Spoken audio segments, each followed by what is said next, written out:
hope you're ready for this. Gonna be fun. You will not stand in my way. Frostborn, hunger. This pleases me. I do not fear you, mortal. Your soul shall be mine. Don't make me laugh. Needs a brew? Oh, I do. Feel a shredding, baby. Let the battle begin. So hello and welcome to the 19th episode of Trollin HGC, a Heroes of the Storm podcast focused on esports, a member of the Trolls GG podcast network. I'm your host, LiQuiuD, and I'm joined today as usual by Bahgz. How's it going, man? What up, dude? And tonight, special guest, we have Aether, coach of Team Freedom, the number 2 seed from NA at this year's HGC Finals. How's it going? It's going good. It's going good. Joining us from the West Coast now, because you guys are out boot camping and getting ready for HGC Finals.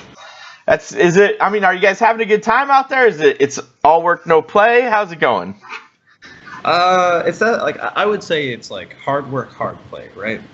We get to do a lot of the hard work, right? We're doing, super strict boot camping, super strict, very, very rigorous on how we're doing this. But then also when we get back, right, like the place that we booked has like a basketball goal. So like every night everyone's been going out there. I've been telling them to kind of slow down on it, right? Because like we don't want any broken wrists. That would be like broken glasses, broken wrists, whatever. None of that. We don't want any of that, right? But they're going on. Like, they take that super serious. The basketball, they take that really, really serious. Like our general manager, Goofy, he gets in there because he's like, I got to show up to all these youngins. I don't want to lose this, and it's absolutely insane, actually.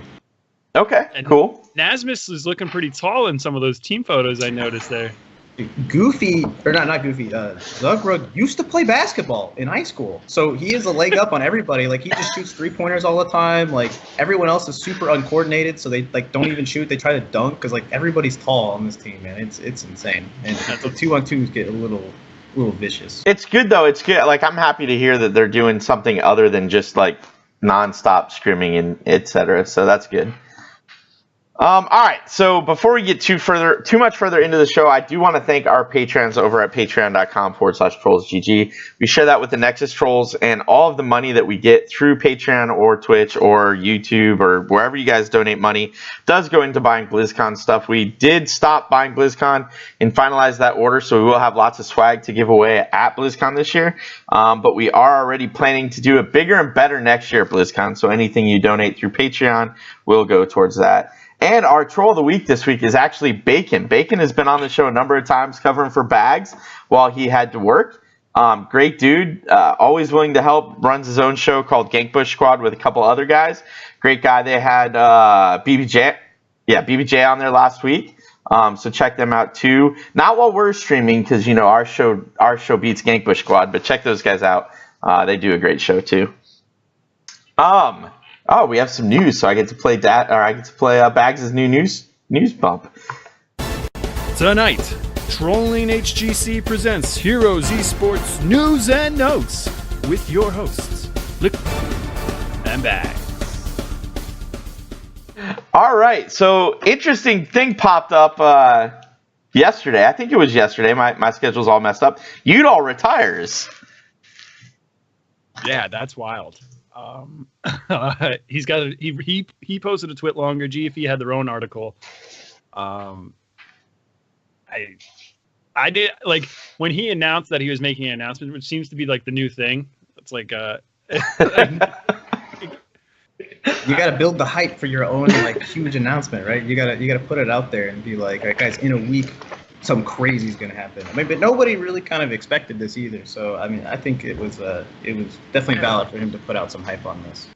So I was confused it popped up in our Discord that he was going to make an announcement later, and I'm like, but rosters don't unlock or anything like that until after BlizzCon. So like, what could he possibly be announcing? I guess retirement, turns out. So, right. I do want to poke a little fun at him though. He posted in the third person. So did he really? You're right. Yes. He did. Like, I'm thinking back about it. You're right. He totally did. Michael Udall's current career plans. That's Oh right. my God. So, rumor has it. What if he had it send out to somebody to edit for him to make sure it's like really clean, and the guy like he just control copied the whole thing and just pasted it. And just pasted the guy it? probably has an editor. I don't know, man. That's possible. That's possible. We were talking about a little bit on the Nexus Trolls tonight that, like, out of all of the current NA players, he has a strong brand as himself, just because he has a great story and he's everywhere, right? Yeah. So it's interesting him leaves a hole in the scene, but also he could go do anything around HOTS if he wanted to. He could go cast. He could go try and be third man for this tournament. Like, there's a number of things he could try to pull off. It'll be interesting to see where he lands, because I don't think he'll leave. Maybe he will. It's hard to tell, right? Yeah, I don't think he's done with esports for sure. I mean, he made that pretty clear in the tweet logger, right? Like, he's like, I'm still committed to esports. I love esports, but it's definitely a little upsetting. I feel like Blizzard has to be a little upset too. In a lot of ways, you know, from dorms to even HGC, Michael Udall was kind of like the poster child. Now, no flame on him. The guy's a great guy, right? Great personality, like you said, great storyline, everything. So he was kind of like the face of what should be pro gaming for HGC, right? He was a good face guy to have, you know. So I think Blizzard has to be a little upset with that. At least, like, I think GFE and Blizzard for sure are probably really upset that he's retiring, because the guy has popularity and the guy has a really good fan base. If you look at the number of hype videos, like, he's in all of them. Like, all of the generic ones, like the Defy, Heroes Defy one, he's in that one. He's in the HGC one. He's got a whole freaking video series in the Dorm one. Like, he's everywhere. Yeah, the Dorm documentary. Right. The Dorm documentary is huge, though. Like, everybody loved that. People who weren't even doing HOTS were like, that's awesome. Like, this is really cool. Like, it's a normal guy just playing video games, you know? It wasn't the stereotype of what people think gamers are, you know? It was amazing, and a lot of the guys were able to springboard off that. Like, I mean, look how successful Mist is streaming, you know what I mean? Like, I mean, I probably wouldn't even know who he is if it wasn't for the documentary. It's just, it was great. I will say this, my theory is he's Michael Jordaning. He's taking a year or two off. He's going to play some golf. He's going to play some baseball, and then he's going to come back and, you know. We're going to hear it. He's going to, the next big announcement, he's going to give us a tweet, like maybe like tomorrow, the next day, he'd be like, next week, I got another announcement, guys, right? We're going to wait that whole week. The next week's going to come out, and he's going to be like, I'm an Overwatch player. That's right. It's going to be insane. Everyone's going to be like, what, GFE back in Overwatch? And then everyone's going to get super hype about it. So that's what I'm looking forward to. He did say he had something else more that was going to come out later, about specifically what he was going to do. I don't know that it's Overwatch, but it would not surprise me if there was something else that happens. That you just can't. You're like, your brand is everything at this point. If you're that kind of player, like, you have to use it for something. So, also CE, we talked about this last week. CE was having some visa problems, but they're up to 4/5 of their roster. Still not enough, I don't think. No, they're still missing Chu Yu, if I'm saying that right, and I don't believe he's going to be able to make it in time. I'm not 100% sure. I don't know how that whole process works, but on the LiQuipedia site, it just kind of says that he's not going to be there. So, but they haven't said who they're replacing yet. Well, he did apply again. So I'm hoping. I really want. Okay, so China looks better now than they have in the past. I follow the other regions. Yeah, some of it, but like somewhat. I want to see a full Chinese team on an international stage so you can really gauge them, right? Like, we just haven't really gotten a full CE to face Western teams, right? They've done Eastern tournaments. I want to see the full international stage, and I'm still hopeful for CE. I don't think they'll get it, and at 4/5 of the roster, there's no, like, they're not getting out of groups at 4/5 of the roster. One of the things that we've been kind of concerned with, I think other people got to be concerned with too, is that we haven't really heard updates on the other Chinese teams as well, right? So right. I think SPT being the biggest one, right? In my opinion, I think SPT has to be the team that kind of shows up to let people see that China is like still a good region. They may have lost some of their best teams and some of their best players, but they're still a strong region. SPT is still a strong team. We don't really know what's going on with Beyond the Game either, so I'd like to hear some updates on those guys. I know my team would for sure like to hear some updates, whether or not Beyond the Game's coming, right? Because, like, you know, that's a big deal for us. Beyond the Game's an interesting one too, because they were such, like, they came out of nowhere and they did really well through. I say really well. I mean, they finished third after not playing in phase 1. And they can do some weird stuff, so it'll be interesting to see. I like the Chinese teams. It's definitely been better this phase with Kendrick, Swish, and Tetra casting all the games. I just want to see them get in there and have a good showing. Like I just want a great show. I guess that's what, as a viewer and consumer of HOTS esports, I want the best show I can get. And roster or not roster issues, but visa issues keep me from getting that.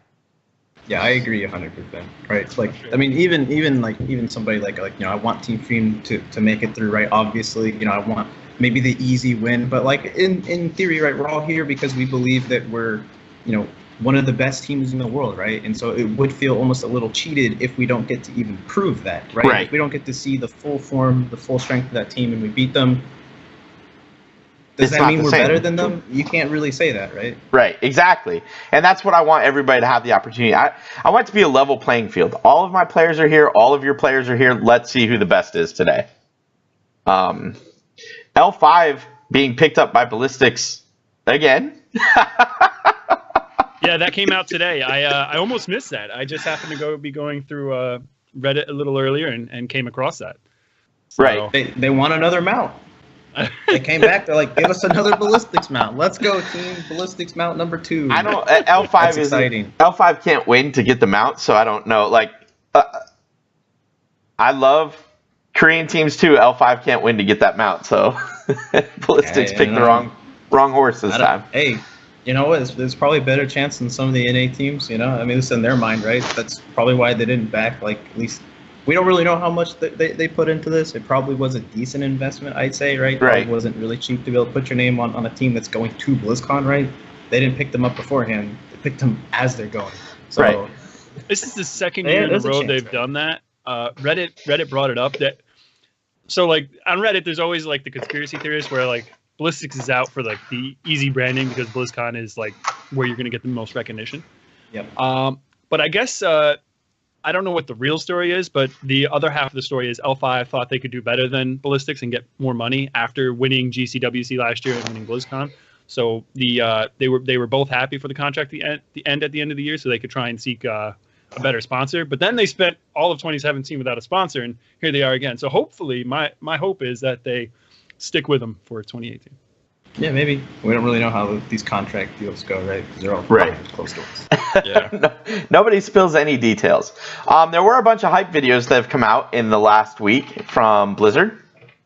Definitely check those out. There's a link to the MVP Black and Fnatic one. I don't think I've seen any of the NA ones.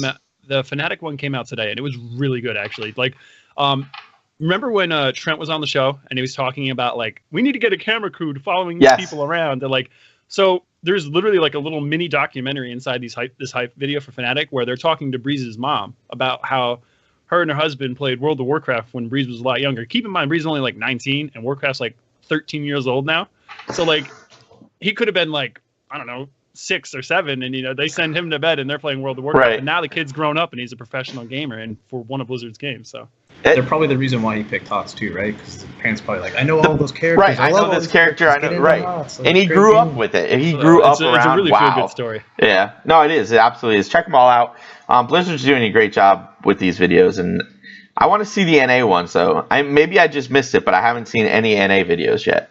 So I think the Roll 20. I'm not sure if it was Roll 20 that had the crew out there, but there was photos of Roll 20 kind of with a crew that was kind of filming them. I mean, the correlation here is all first place. Yeah, exactly. So I want to see all of them. Well, this is one of those things we talked about with Trent. Part of getting people invested in this is a human story with your players, right? And it's hard to build that. But once it's built, it makes people follow it way, way, way more closer. So cool. All right, Bahgz, I'm going to let you kick this off because you did most of the work on these notes. So we are going to ask some questions. Some of these we've already talked about pre-show, and some of these we've already kind of hit the tip of the iceberg again. But I'm just going to roll through them again, and we'll go from there. Aether, thank you for joining us on the show. I appreciate that. Thank you for having me, actually. All right, but now it's time to get personal, man. All right. First things first. Tell us about your dogs. Yeah, I saw that there, and I was like, oh wow, people bring you on, they ask you a lot of questions. No one asks you that kind of stuff, so I was like, oh, that's great. So I got 2 dogs, right? I'll probably pull a picture of them on my phone, but I feel like that would look really weird. I don't know. We're gonna skip that. I have 2 dogs, right? One's a mini Australian Shepherd. He's about 4 years old. And then I got one that we got from like a rescue shelter. So we're actually not sure what she is. Like it's a whole grab bag of different breeds. And, she's about, I guess, a year old now. So, they're very, very small, very energetic dogs. And, my girlfriend really wanted dogs. So we got the first dog. And then we realized that, everything was like, you got to have 2 dogs. Because if you guys aren't home, who's with the other dog? So, right. Oh, yeah, we got to get a second dog to make the first dog happy, right? So, weird story with getting the second dog. That was like my girlfriend was like, I can't go into any, like we wanted to get a rescue because our first dog is really spoiled. We got him from a breeder, so super spoiled, expects a lot. He probably thinks he's alpha in the family. Yeah. He acts like he does whatever he wants, right? So I know it sounds like I'm talking about children, right? Like, I mean, that's what it is, though, right? It's a lot of dogs are a lot of work, man. Should have got a cat. I love cat. I have 2 cats. Way less work. Oh yeah. But we're at this kill shelter and stuff. Like we're going around these shelters. Like we really want to rescue. We're at this kill shelter. My girlfriend just couldn't take. She literally like bawling every time we go into one. She couldn't pick a dog. She couldn't do anything. So she's like, I'm leaving it to you. I'm going back. I don't want any dogs from this shelter. And I was like, you didn't even give me a chance to look at them. So go to this shelter that's like 30 minutes away, and then find me a dog there. And I was like, okay, I'm gonna go. So I go to this shelter, and there was these 2 dogs. They were in a pen together, like in a little cage together, and they just this huge sign that said due date, and it was like that day. And I don't know what that meant. I assume in a kill shelter that didn't mean good, right? That wasn't a good day. Yeah. That's like not when they're going home, Yeah. But there was the names were listed up there, and these 2 women walk in and they look at the sign, and it said that you had to adopt both the dogs at the same time because they came in together.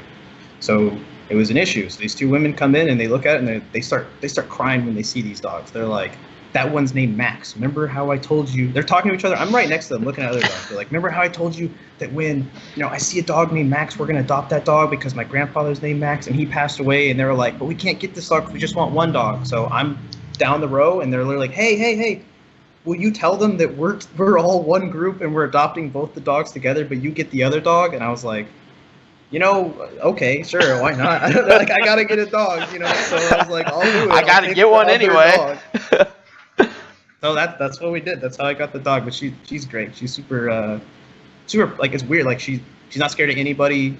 She would be a terrible guard dog because she just wants to meet every dog. Wants to meet like every person that we go to. Like sometimes we leave them at like a kennel for like a weekend trip or something, right? Yeah. The first dog, we go and we pick him up and he's super happy. He's like, yes, I'm finally out of there. The other dog is depressed. She is so depressed because she didn't get to play with all the dogs. Now all the dogs are gone. All the people are gone. And we're like, we can take you back. We don't have to take you home, Jeez. Oh, that's funny. Oh, man.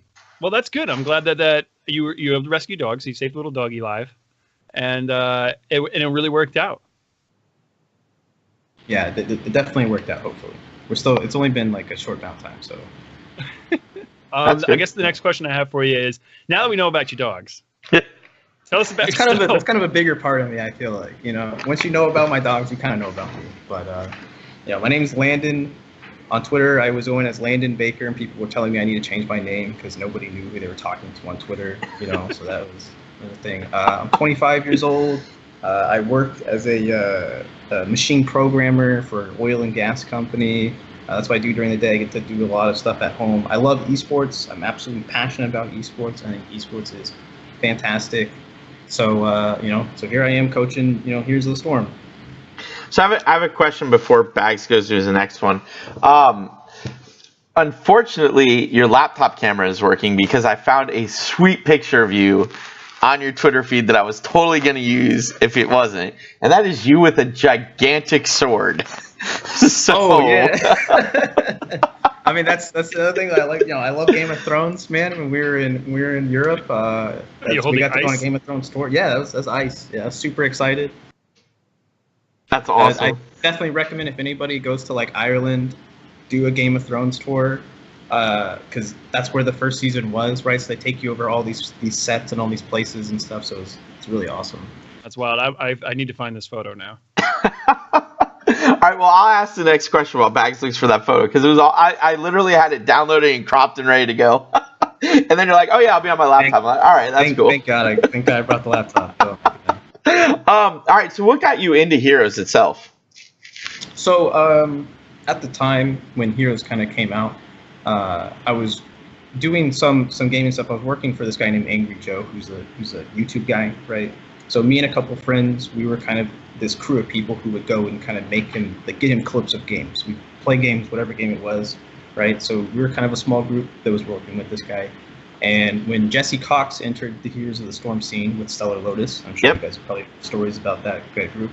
When he saw this, because he's good friends with Jesse Cox and all those kind of guys, right? That whole crew of like the Krindor and Total Biscuit and all those guys. So he was like, esports is the next big thing. This is huge. Everybody's doing it. Jesse Cox is in it. I got to get in it. So he appointed my friend, and he was like, make me an esport team. Try Heroes of the Storm. Like, that's where Jesse Cox's team's in. So he was like, grab your buds that you play games with and go make a pro team. So that was how I entered Heroes of the Storm. Wow. And what I mean, so how competitive were you guys versus like what got you into the real competitive side? I'm the only person that's still stuck with it, probably after a month or so. A lot of them weren't really MOBA players. I played League of Legends in the past, so none of them really played MOBA. Like, they thought that like, I don't know if they thought that I was like really good, that I'd be able to like carry them, but no, we lasted maybe like 3 Heroes Heart tournaments before they completely scrapped this idea.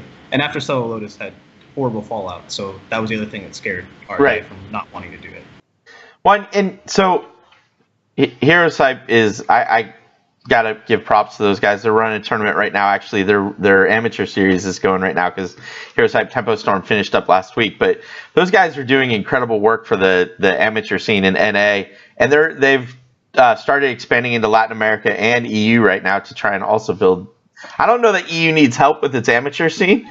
I mean, the amateur scene's pretty good. It's really good. So I think they're okay. But no, they do good work, and it's cool that you guys were playing in there too. So that always makes me smile. Shout out to Heroes Hype Live, another competing podcast. Yes. I used to be on, but I'm not on currently since I'm here at the boot camp. So yes, I actually do their website for them. Oh wow. Yeah. So no. Yeah, I know that. They're interesting people. I like those guys. They do good things. All right. How did you end up coaching though? Oh, it's gonna be a long story. We're gonna probably need to cut out some of the rest of the show. It's gonna go on for a really long time. But so a long time ago, I actually the first time I ever did anything related to coaching was actually in League of Legends for a collegiate team that I was a part of. At the time, I was like super busy, and everybody at the school was like really high ranking, and I actually wasn't like the highest ranked person there. So I potentially could not have even considered to like they maybe didn't even want me on the team or something, right? But after like the tryout, I got offered to kind of be on the team, and then I said, actually I'm super busy, but I'd really like to coach and help out you guys, So coached them for a while. They had pretty good results for like one of the first like League of Legends collegiate tournament, and we were like top 16 in the nation. So it wasn't bad. I wouldn't say that like my coaching was the reason why we got there, but it wasn't too bad. But how kind of things transitioned for Heroes of the Storm though, because I came in wanting to be a player, played on a bunch of different teams. None of them stuck around. I played with some notable people on some teams, but this was so long ago they probably don't even remember this or really care to remember, because these were like everyone's complaining about NA. Like, this is literally what was going on. It's like 5 guys, all of 3,600 MMR, 4K MMR, all come together. Let's make a team. Day 1 scrims. We lost our first scrim. Disband. Screw this team. Everyone's bad. I was back in those days. I was going through tons of that kind of stuff. So that was a little ridiculous. The last team that I had kind of played for was a group that was the Savage Gaming before the one that I coached for, but they were kind of have issues getting their guys to actually show up and play, so I got messaged to kind of be like their sub. I wasn't really sure what was going on there. I don't know. I think they brought me in to try to scare their players to actually get them to play, but needless to say, the day I showed up, they actually they told me I wasn't going to play, and then I ended up playing. We scrimmed the first not the first iteration of GFE, but the one that qualified to LAN. Okay. That was the first scrim. The players that were on this team were like Huckfu, Pirate Rum, Heyoon, and June was on this team at the time. So I show up for their one thing. I had no idea I was supposed to do that. I actually broke my keyboard during the scrim. This is the first game. I broke my keyboard during the scrim. I didn't know what to tell them, so I told them my internet isn't doing very well while I was trying to figure out how I could get my keyboard to work. So I couldn't. No. I was like, this is a big opportunity. I got to show up right here, you know? So I tried to get my keyboard to work, couldn't get it to work. That was the only scrim that we did because that went on for a really long time. But that was the only scrim that we did against the team. Everyone said, you know, reconvene on Monday. We'll take this break off, figure out what's going on. I was actually going out of town that weekend, so I was like, okay, I'll show up on Monday. I show up on Monday. I'm the only one that's still on the team. Everyone had left. So the manager, she's like, I told these guys, Savage Gaming, I'm going to field them. Here's the Storm team. And I have no team now. You're the only one that's here. Please don't. She's like, please don't leave. Help me find a new team. You know, at this time, I was like really discouraged. I was like, I don't even know if I want to play or whatever. So at the time, I went to Kevin and Toby, who were good friends of mine, from a mutual friend. We talked a couple of times. Everyone's like, they're making the super team. So I was like, lady, here's Toby, Kevin. You know, talk to them, right? Make a team. And she was talking to them, and then Kevin and Toby were like, but what if we get screwed over by this org? Like, we don't know anything about them. So they're like, Aether, stay with us and tell us like what's going on. Like, what does she mean when she says these words? You know, and I was like, I don't know. So I helped them kind of with their contracting stuff and whatever. And then when it got signed and everything was good, I was like, all right, guys, see you later. And then Kevin and Toby, great guys, love these guys. They're like, wait, why don't you stay and like be our coach or something? I was like, okay. So then that's how I started. So go ahead, Bahgz. I was just gonna say, one of those things you just kind of stumbled into, like you didn't mean to fall into that role, but it happened. Yeah, I was pretty close to probably like quitting Here's the Storm or something like that. But I mean, they kind of offered it. Like these guys, like Kevin and Toby, are great guys. Like sometimes I know that there's the Reddit thread that's going on about Team League and how they're like scamming Team League. That is absolutely not true. These guys only duo queue. They don't queue up with bronzes and stuff. I have to get that out of the way, right? So right. They're super nice guys, and when they kept me on, that was it was really nice. I definitely appreciate that, and it helped a lot. All right. I guess the next question I have for you is, so on your Twitter, you've thrown it out there that you've coached several teams. You coached LFM, you coached Imported, which is like, how'd that work out? Because aren't that, like, to me, those are like the two biggest rivals, or more the two biggest rivals in Open right? at the time, right? Funny story on that one, too. You coached LSU, and then you already mentioned Savage. So kind of, could you take us through the timeline and how that all worked out? And now here you are on Team Freedom. All right. Think back. I got tons of rants and stories, man. It's so this is gonna be one of those things too. But so I guess after Savage, when we didn't qualify, we lost to TNC. Everyone on that team was really discouraged. A lot of them ended up playing HOTS, and I took a break from the game too. I was like, maybe this thing isn't gonna work out for me. I started watching a lot of Heroes of the Storm related stuff again a couple months later, and then I heard that like Tempo Storm had signed the team, and they also had like a signed coach. And when I saw that Kala had gotten picked up, I was like, I want to come back and do this, like I see that people are taking this pretty seriously, Right. So, I did it before. I'm going to try to come back. FC Ignition, who was on Imported, had played for Savage for a brief period. Didn't play with us for any of the opens though, before he went and formed Imported support, and then that team had gone on and qualified for the LAN of that time as well. So I messaged him. I said, you guys are in Open, and you guys didn't qualify for HGC. Like, I'd love to work with you guys again. And he was like, yeah, I don't know. I don't think we need a coach. And then they made top 16. They thought they were gonna make top 2, top 4. They made top 16, and then I get this message. It's like, okay, maybe you can come on and coach with us, right? So the next, they brought me on. We did a lot of work for that week, and then we finished top 2. I think we really could have finished top 1. There was a lot of issues that had kind of happened, like personality wise rather than just gameplay wise towards the end of it. That was when UTA was like this monstrous team, right? So I really wanted to beat UTA at that time. But what ended up happening after that was, because of some of the clashing, our tank player for Imported support, he went to LFM. So LFM had kind of poached that guy from us. People weren't really happy. I mean, everybody was like really good friends. So they weren't super happy with it, but you're like, what can you do about this, right? Right. So Hacker MJ, the guy that got poached from us, and Draded also play for LSU. When LSU was playing, they were struggling actually in some of their games. Hacker MJ, who actually, I thought Hacker MJ hated me after leaving Important Support, because I got on him about his personality and stuff, because that was one of the reasons why we didn't beat UTA. So I got really on him about that. And Haas had put on Twitter that they're looking for a coach, and I remember just staring at that tweet, and I was like, yeah, I don't think they would even ask me, because Hacker MJ hates me. I literally alt-tabbed, and on Discord, Hacker MJ sends me a message, and it's like, could we talk to you for a little bit? And I was like, okay. So oh shit. Yeah. So I talked to them for a little while. I helped them with prepping for some of their games. They did really good. They wanted to kind of help me. They wanted me to kind of keep working with them. Great group of guys, everyone on LSU. And then after working with them so much, some of the LFM players who were, because Draded and Hacker MJ were on LSU, right? Right. Or on LFM as well. The LFM players who were still on the team, they were, saying they were coming in and watching our games and stuff, and I was talking with them, and they really liked, stuff that I was doing for LSU, and they're like, we should bring this guy on for LFM as well. But then because I was working so much with FZ Ignition, and I love FZ Ignition, really good friend of mine, I was like, I got to stay on Imported as well. So at one point, I was coaching LFM, LSU, and Imported Support. Holy crap! Oh my goodness. No conflict of interest. They weren't even concerned. No, I mean, that was the weird thing, is that I was like, guys, I told Imported Support and I told LFM, I was like, if at one point you guys don't feel comfortable about this, right? I was actually I don't share any strats between any of the teams, right? Everything that they develop is theirs.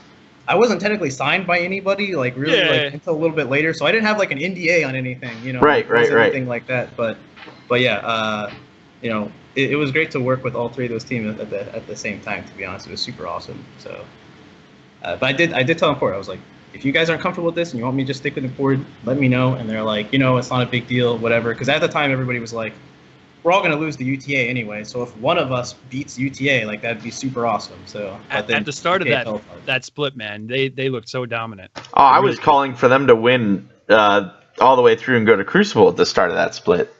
Mm. Yeah, everyone had that kind of pictured out. I actually really wanted to coach them because Kevin and Toby are on that team. Yep. Kevin and Toby were really pulling for me to be on the coach of that team, but then they're like, we don't want to coach. And because they made first, they're like, we don't need a coach. So that's kind of how that happened there, too. And fast forward a million years and you're coaching Cure. Yeah. The guy didn't want me before, but he wanted me now. So there you go. Hey, man, I don't know, whatever. And then before we transition into how you landed on Team Freedom, I just want to ask you if you can predict the future. Do you think you'll be coaching LSU again coming up in this next Heroes of the Dorm? I know it's a ways away. It's 6 months away at least, but I'm really close friends with all of those guys on the team, right? After how much I went to go to the dorms with them, right, in person. Yeah. Them in person, so they're super great. They're actually kind of a big reason why I'm kind of on Team Freedom as well. So maybe, we've talked about it. There's been a lot of jokes. They come in, they're like, "Oh, but you're gonna drop HGC and come coach us right next season." I'm like, "Yeah, sure." Yeah, exactly. So they're kind of laughing when they say it. I laugh when I reply. There's awkward silence, that kind of thing. Right? I hear you. All right. Well, they are going to run it back though, right? I don't know. Are they losing any players? I'm actually not too sure on if their roster is still going to be. I imagine it's going to be pretty close to the same thing. I know Draded, Hacker MJ, those guys are definitely going to be there. So, but I'm not too sure. They got to follow in the footsteps of UTA and ASU, So that's how it works. You lose in the finals, and you lose in the finals, and you come back and win it the next year, and then someone from your team goes pro. That's how it works.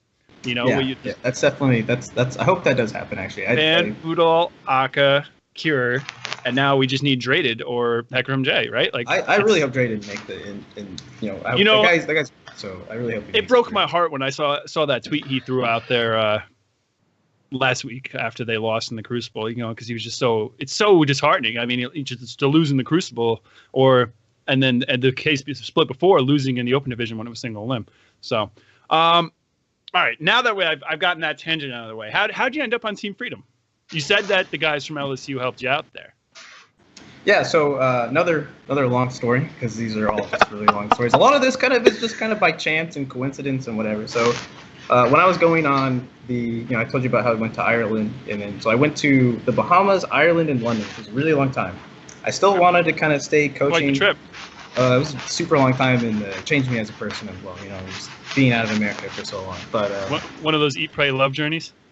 Exactly. It's exactly. I had to go find myself, man. Like that's how I went to all these different places. But no, so I had kind of tossed the idea around of just kind of telling teams like when I come back, like maybe work with you guys, whatever, blah blah. At the time, the first group that was trying to sponsor Heroes Hearth actually had been talking to me very extensively. I told them that like, you guys can go find somebody else because I'm gonna be busy. Like I can't make those times and stuff that you guys want. They're like, if you come back, let us know, yada yada, whatever, that kind of stuff. So when I came back, right, they'd kind of already been in talks with Heroes Hearth instead of this other crew. So that was totally okay. But then at the time I was thinking about like work and how much time I'd taken off for traveling. I didn't really kind of focus on work and whatnot. So I was like, maybe I should be done with coaching. Really a lot of moments I'm like, maybe I should be done with coaching. I've done so much as it is. I'm kind of happy with what I've done. But a couple people were talking to me and they're like, I want to be a coach. I want to coach some teams and whatever. And you've coached some of these amateur teams. And there was somebody that I was working with, very hands-on. She was coaching. It was a girl, but she was coaching another team. And she was like, how did I do? Could you rate this? Could you come watch these games with me? Yada, blah, blah. And I was talking with her a lot. And then the team that she was coaching had fallen apart. There's a place where people post for scrims. If you're looking for scrims, some HGC teams sometimes are looking to fill in all their blocks. She had posted there that she was looking for an amateur team to coach so she could get experience. Funny enough, one of the manager of Team Freedom actually commented on that and said that, why would amateur teams need a coach? Why does anybody really need a coach? That's like a waste of time. I'm on that Discord. I remember that conversation, and I was just like scratching my head, like, how can you say this? Like, what is? We talked about it on this show. Yeah. It was like it blew my mind because I manage amateur teams, so I'm in there looking for scrims all the time. Yes, that drove me nuts. Anyway, sorry. So the whole chain kept going on, and I actually wasn't in this Discord, and so. She adds me to the Discord. She's like, what do you think about this? And I was like, I don't know what's going on. She's like, look what they're all saying. Like, don't you want to say something? Like, don't you want to defend yourself? So I actually wrote this really stupid post, and I wrote, hey guys, hope this isn't a bad time, because everyone was literally arguing at each other, right? Like, coaching's bad, coaching's good, coaches are stupid, coaches are great, whatever, blah, blah, right? There it goes. Like, they were talking about how, like, they don't do anything for a team. Sometimes they waste the team's time. Sometimes people don't respect the coaches, and it's just a bad environment for everybody. So I wrote this post, and I said, hey guys, I hope this isn't a bad time. I'm LFT as a coach. I've had past experience with LSU, LFT reported. In parentheses, I wasted their time looking for an HGC or HGC open team. Will work for insults and abuse. And then in parentheses, I put prefer physical. And so that when everyone was like thumbing that up, like, haha, that's funny. So, I was like, that's the only thing I'm going to write on this, really, right? So moving on, like literally later that day, I got a message from Kieran, like, because a lot of the people were, like, people that I work with were in there, and they were saying that, like, I am a good coach, and that, like, there's evidence that there are good coaches out there, So that was really nice of, like, LSU guys to kind of join in this conversation. Some people might say I told them to say that, right? But, like, people have their own opinions. I think sometimes a coach could be a bad thing, I don't necessarily agree that 100% everybody has to have a coach or something like that, but, I got a message from Kieran and said, would you like to, we've been looking for a coach after Kiev, and we're wondering if, you would like to take some time to kind of try out as a coach. And I said, sure. I remember that message. I never connected that with you, like, now. Like, I remember reading that message, and I thumbs upped it, because I was like, the whole conversation drove me nuts. So I do remember that. That's funny that led you to be the Team Freedom coach. That's awesome. They haven't told me that's why I was Team Freedom coach, but basically they were saying, like, I read some good messages about you somewhere, and I was like, okay, that's interesting. So the irony of that is it was the manager of Team Freedom that said, why do? Yes. Yeah. It's like a sucker.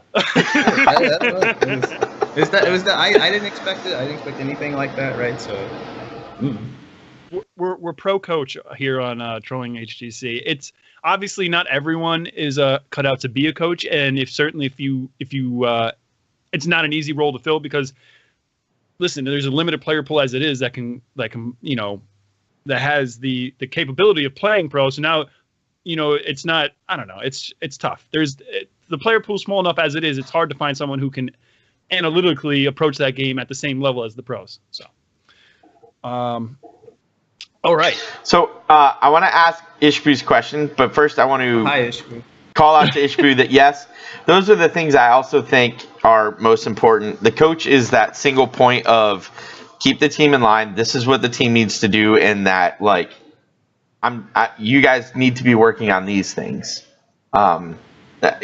I've always agreed with that. I don't necessarily think the coach has to. The coach will help with strategy. The coach will help with macro play. The coach can even help with micro play. But I think it's most important to have that one person above the egos of the players to say, this is what you guys really need to be focused on, or this is what you guys should be doing, or like those kinds of things. Yeah, there are definitely a lot of other coaches that do plenty of different things for these teams, right? Someone like LiQiuD or Dylan from Heroes Hearth, they actually do a lot of the drafting for their teams. They're very hands-on with that kind of thing. I have reasons why I don't think that's the best idea. My team has talked about that, like toss the idea around, but in truth, sometimes you have to make last-minute decisions, and if you don't actually know 100% how your draft works, at any moment in the game, you might not make the right move. I can't chime in and be like, oh, move there, whatever, that kind of thing. But I definitely agree that the number one thing that why teams want analysts and why they want coaches, right? The analyst figures out there is a problem. The analyst then goes around and says, this is the problem. I've broken it down. Here's some data, whatever. And then the coach is the person who says, this is how we overcome that problem. Right. Effectively and concisely. Cool. So the question Ishbu wanted to ask is, what quality in a player annoys you the most as a coach, and what quality is the best as a coach? Definitely there are a lot of players that can be really stubborn, but I think one of the biggest one is being able to accept criticism. There are a lot of players that don't really have that ability, but I mean this in a way that's good and bad, right? Like some players are always willing to kind of blame themselves for what happens. They're the first ones to say that was my fault. It might not 100% be their fault, right? But they're willing to just kind of be the scapegoat for the team to make sure everyone stays happy, right? So there's two things: people who want to criticize, who think that everything they do is wrong, and there's players who think they never do anything wrong, right? So you got to find a good middle where you can really objectively see something, and a lot of that I think comes from, this is super weird, maybe random tangent or whatever, but I think a lot of that has to do with kind of your identity as a player, right? Too many times these players see themselves as who they are as a person is being a pro gamer, right? They're like, this is who I am, but that's not who you are. The ability to accept criticism kind of comes with being able to separate yourself from your work and then who you are as a person, right? Because a lot of times when you're saying criticism to someone, they might take that super personally, but there's no reason why they should take that personally, right? Because you're not saying to that person you're a terrible person. You might just not be that good on this character. That's just how that is, right? I'm not saying you're a bad person or anybody dislikes you or anything like that, right? It's just, you just got to work on some stuff. That's all it is. Okay. And best quality? The opposite, honestly, being able to take it? I would say yes, but it's really hard to say kind of what is the best quality that a player can possess. There are a lot of people who try to say they want to be very coachable, right? They strive for that. They want to be willing to accept everything as that is too. So I guess the opposite of that kind of would be the best, but I don't know. I wouldn't necessarily say that there is a best quality, because coaching can be a little rough. That's all I gotta say. It's very hard to find like if I see it in a player and I'm like, okay, that might be the best quality, but I haven't seen that yet. So okay, fair enough. Yeah. All right. So you've already kind of briefly alluded to this, but could you kind of lay out to us what do you provide for Team Freedom as a coach? So you said you don't draft, which is well, some coaches do. But I guess you mentioned that you're kind of you're the glue. You're the glue that holds Team Freedom together. But can you give us a little more detail on that? So I guess a little bit more of the specifics. I wouldn't say I don't do all of the drafting, right? I don't do from start to finish, but I do help on the 3/4s, 4/5 second band, that kind of thing, kind of filling out the rest of it. A lot of what I do is a lot of analytical work, right? I do a lot of recording, going over replays, figuring out where our problems are, how best to address our problems, right? And then just on kind of the outside of that as well, a lot of what I do that I think a lot of teams should do is a lot of just kind of one-on-one with the players, kind of making sure they have somebody they can talk to, right? Because a lot of the times, if there's problems, most of the time your players are pro players, right? They're all smart people. There's nobody that's not a pro player that isn't like capable of understanding the same things that I understand or someone else, or even more than what I understand, right? So a lot of times I have like the one-on-ones with them, and I kind of see how they're doing, kind of like get a judge of like, maybe there's issues that I'm missing, that kind of thing. But yeah, just definitely like what you said, kind of doing like the glue, right? Because a lot of times the players can be very heated at each other about certain topics. So then the point isn't that the coach is somebody that comes in with like an iron fist and is like, this is how we're doing it, right? The thing is, like, we have to figure out, like, I got to hear this guy's side, I got to hear this guy's side, I got to judge, this is where we're going, right? That kind of thing, right? Right. That's it, man. You are the third party, and you have to just weigh both the pros and cons of both players' opinions and go from there. So you're a man of many hats, essentially. Would you be able to guess how many hours a week wearing all those hats takes? I kind of told, like, funny enough, like, since I've been kind of here in person with them, like, I guess a lot of them didn't really know, like, what my daily schedule kind of is, but my daily schedule, this is like a lot of hours since it's been like 2 months of kind of doing it. Like amateur scene wasn't as demanding as this, right? The amateur scene is nowhere near as demanding as this is. And you have a day job. And I have a day job, exactly. So a lot of times I get to work from home, that's nice, but not every day I get to work from home. So a lot of my schedule is kind of like waking up at 5 a.m., going to work, coming back around 2 o'clock. I have about an hour to kind of eat lunch or whatever, because I skip lunch so I can make sure I'm getting back in time to start replays. I have to look over all my notes from last night, prepare all the stuff we're going through, come up with the best order to do that, make sure we're getting everything through. Whether I miss some stuff, 'cause a lot of the times at the end of the night, like, I'll send people the specifics that they need. Maybe like I missed something, so I make sure I don't like have any problems there. 3 o'clock we do replays. We do scrims. We take a break in the middle of around 7.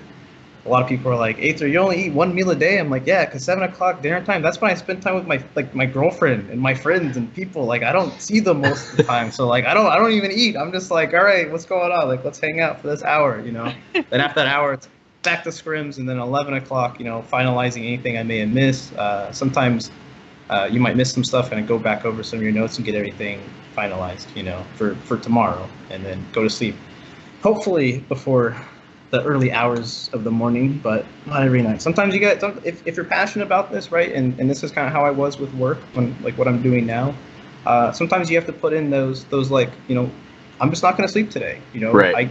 If you're passionate about what you do, and I really want to, like, I can't stress this enough to anybody who's passionate about anything they do, right, find those moments where you're like, this is really, I really want to do. This is what I really want to work hard at, And so sometimes you're going to have to pull these 24 hours moments, these 2 days of staying awake moments, because this is what you really want to do. So that's kind of what I do.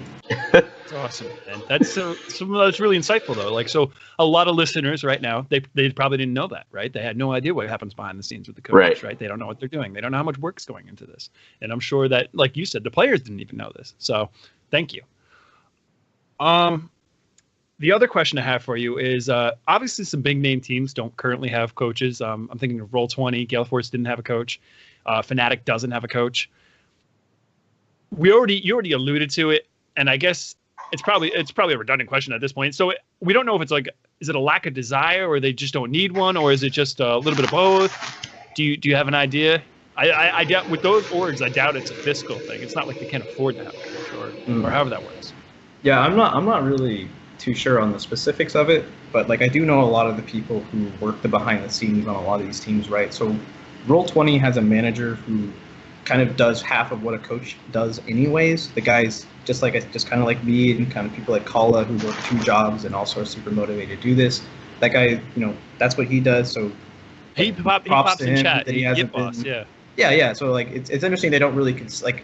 I feel like the guy could just have that label and nobody would argue it. It's like, yeah, he pretty much does that anyways, right? So that seems fine. The GFE one, I think that was kind of the bigger deal, right? Because that was the team that everybody was kind of like, this team might need a coach. And I know that a while ago. So skipping to the next question, dive right into it, man. Do it. Dive right into the GFE. I mean, let's do it. Want to respond to the Roll20 one? I don't know. No. Let's do good. GFE is like the perfect case for this, right? Because Fnatic can argue Fnatic doesn't need a coach. They're number one. Like, whatever fine. they're doing, it's working. Right. Well, even Fnatic is kind of lowballed. Like, we're looking for a coach here and there. You know, Right. they'll be looking for that kind of stuff. I think anybody could use a coach, even if they're the #1 team or not. But I think the interesting thing about GFE is that they had a tryout process. They had posted. They had said a while ago, at the start of last bit or the end of the 2 splits ago, Right. they had posted something, because a lot of people were telling me, like, you know, you need to apply to GFE, and I was like, well, I don't know if I'm ready for GFE yet. Like, that's a big mountain to tackle. You know, so I was like, I wasn't sure if I really wanted to do that one, but they had some process with that, right? And I think one of the very telling things to somebody that I really respect is the fact that Cavalier Guest wasn't considered their coach. They brought him in as a content creator, right? And this is somebody, like, I tell people this all the time. If you find somebody who's passionate enough, willing to work hard for you, willing to do what you need them to do, they'll do it. They'll meet your expectations. They'll exceed your expectations, right? Right. So the crazy thing to me is that Cavalier Guest wasn't that guy for them, you know. And I don't know what happened there. I don't know the specifics of it, right? I don't really talk to this guy, but like, when you look at that guy, you're like, this dude works hard. This dude puts in the hours. This dude reviews tons of things, has some pretty good ideas, you know. And it's interesting that, like, GFE was just kind of like, we just want you to make YouTube videos. You know, it's like, use this guy. I don't know, like, I'm sure he probably wants to do that. Right? Yeah, at a minimum. Yeah. Oh, he would be great in either role, right? He would be great as a coach. He would be great as an analyst. He lives, eats, and breathes this game. I guess I should probably clarify this. They actually did have Courtney, who also does a fantastic job with GFE, and I'm just surprised that they didn't look at him to potentially be kind of like have them work together. Like, they could definitely, like you said before, it's not like they don't have the money to do this. It's not like they're saying they're like, well, we can't afford 2 people, you know, like, right. They could have done it if they really, really wanted to. They could have done it. So I don't know the specifics there, but from what I understand, they had a tryout process and they didn't select anybody. So who knows? It's a shame, really. Very talented roster. It always seems like it's like a discipline thing with that roster, because it when it's not working, it's a mess. Well, actually, I do want to highlight something important. Like, okay. There's specific moments where you're like, a coach actually is really important. Right. You know, I'm not gonna, like, I have a lot of respect for Colin, right? I think Colin's a fantastic coach. I think there's the week coming into facing us and HGC kind of at the end of the phase 2. I think that was a moment where really shined and showed you just kind of what a coach does. Like, the whole season, they're kind of having Fury on the off role, on the off tank. He was tank before, but they put him on the off tank. They put him in the solo for a while. They weren't having good success with their all the drafts were kind of wonky, not sure where people should be going. Like, what song playing today, something different tomorrow, you know? Yeah. And I think Kala, from what I would like to believe, right? I think Kala sat down and at their boot camp and was like, guys, we got to figure out what's working, you know? Because I think a lot of the players were expecting a lot from each other, and maybe it wasn't being, you know, translated very well from just having players talk to players. And right. You see how they looked after, like, during the boot camp, after boot camp, like, they look really good, and they still look really good, you know. So it was a totally different team after that boot camp. You could make the argument, and we're not behind scenes, but it came off that he was able to rein them in and kind of like tighten up the focus of that team on what they wanted to do. A lot of HGC teams, by the way, and this happened in EU and NA, a lot of the main tank players went to playing the off tank role, like B-Kid, you know, swapping roles with Zuna. Like, it was an example. It was interesting. I don't know why that happened, but it did happen with several teams. I mean, we can probably talk about it if you want to. I don't know, but well, if you have ideas, go ahead and fill in. That's what you're here to share your thoughts on this. So yes, yeah, absolutely. Okay. Why was that? Oh, I mean, so a lot of from what I understand, right, a lot of the tank players weren't necessarily, their shot caller wasn't necessarily like doing the best job that they could have done. There's actually a lot more to tanking. Like, if you read like Ishbu's guide to it, some of the top HGC players don't actually fill out all the really necessary requirements, right? Like, they don't do everything that a tank kind of needs to do. European tanks like Breeze is on a whole nother level than a lot of tanks, right? So instead of trying to help them get there, someone to sit there and say, well, this is what we're missing out on. We're not playing vision very well here, right? Like, we're not actually playing the map as good as we could, or looking at better rotations, or just kind of how we can use our tank in a threatening way rather than just like always using his cooldown, something like that, right? And that's something that people kind of gave up on. They're kind of like, you know what, we'd rather just kind of swap you off tank, have someone else try tank. It doesn't seem to be working out for you, buddy. Sorry, you know. To me, that's crazy, but whatever. When they first made that swap, and I didn't know about it going into, I think that was week 1 of phase 2, and I turned on the game because I watched pretty much all the HGC games live, and I see Fury on Dahak, I was like, what just happened? Like, what? Why? Please no. I mean, I know there specifically, I think, was the fact that Cattle was a lot of their shot caller, like right. a lot of shot calling, and then he was always in solo. So that's, I'll tell you, right? Like, our solo laner is not our primary shot caller because, you know, like, he doesn't know what's going on down there, right? When your 4-man's doing stuff, like, he can't tell you all what to do. So he can't. He's got to be watching his solo lane, or he's not doing his job right. He's got his duel going on. Right? Yeah, absolutely.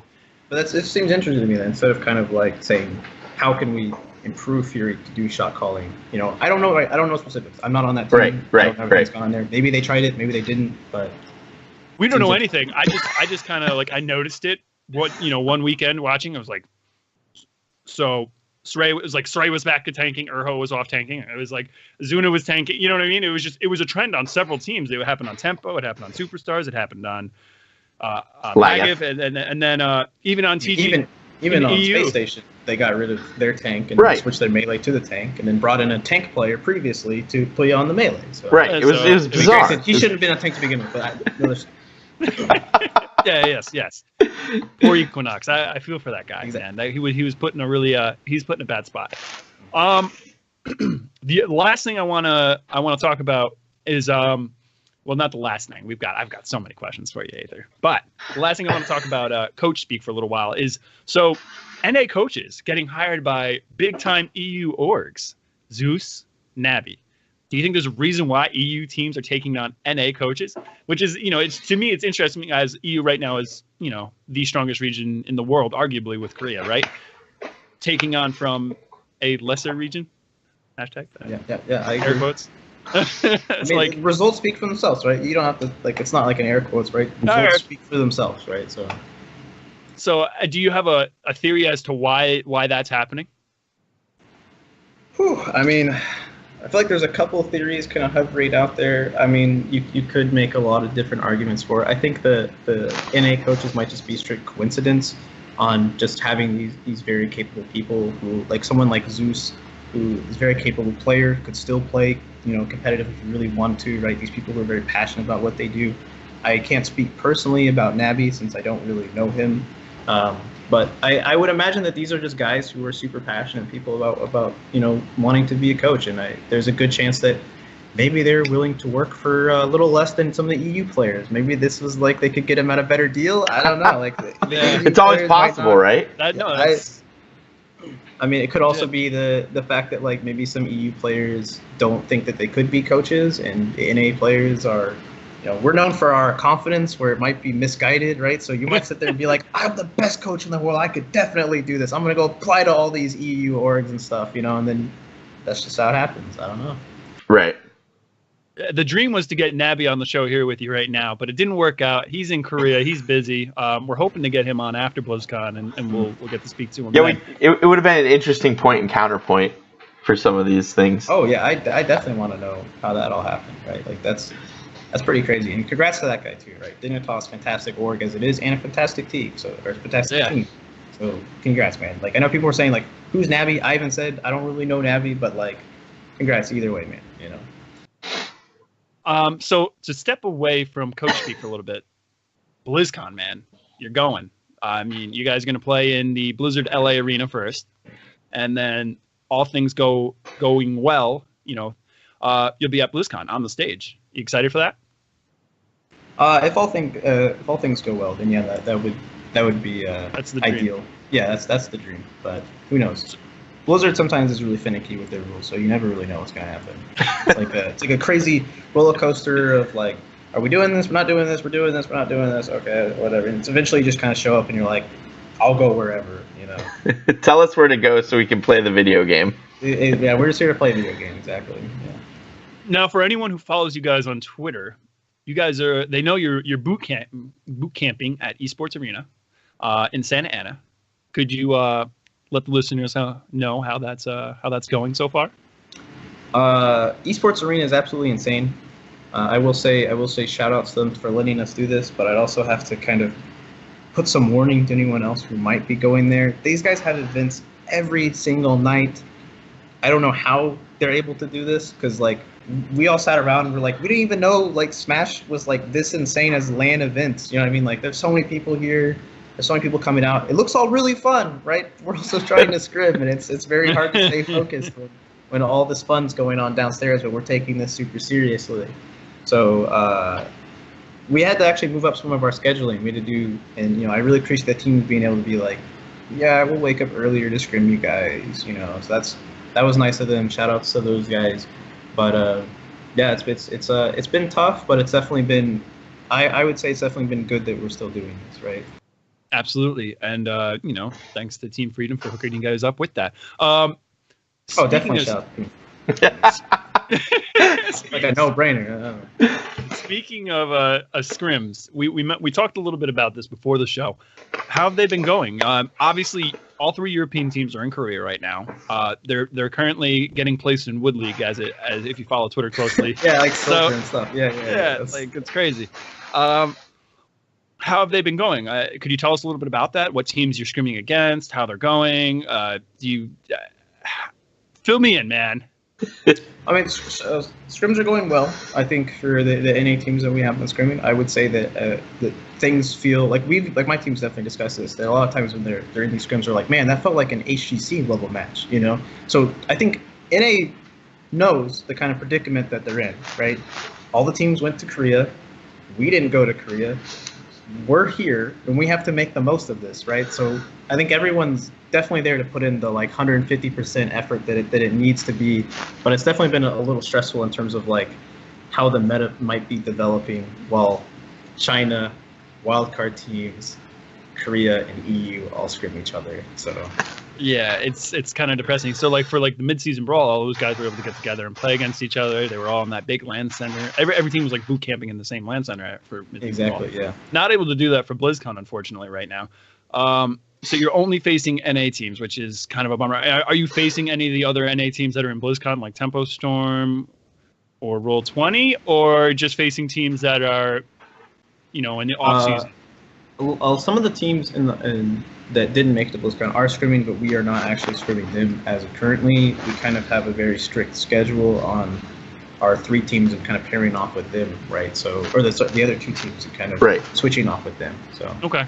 What about I would have imagined that like Red Canids came up instead of trying to play EU.